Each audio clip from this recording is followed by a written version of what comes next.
Centre de rétention de Clint au Texas. Derrière ces murs, des enfants migrants, jusqu'à 250 détenus dans des conditions sordides.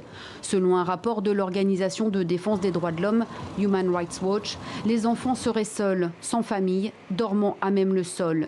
Une avocate a pu les rencontrer. Et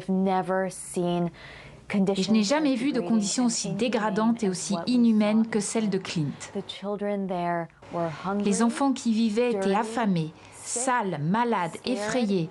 Et tous ceux que j'ai interviewés étaient détenus plus longtemps que la limite de 72 heures imposée par la loi.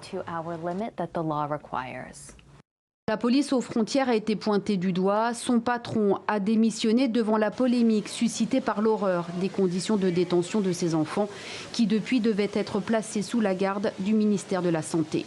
La nuit dernière, le Congrès américain à majorité démocrate a autorisé le déblocage de 4,5 milliards de dollars d'aide humanitaire.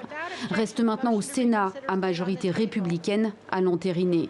Les républicains souhaitent donner une partie des fonds au budget de la police.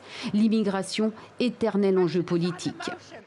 C'est de la maltraitance envers les enfants. Cette atrocité viole chaque valeur que nous avons, non seulement en tant qu'Américains, mais en tant qu'êtres moraux. De nos jours, malheureusement, les valeurs sont sapées par les politiques ratées du président, qui ont intensifié la situation de déchirement et d'horreur à la frontière et qui défient la conscience de l'Amérique. Rien qu'en mai, 144 000 migrants ont été interpellés par la police aux frontières.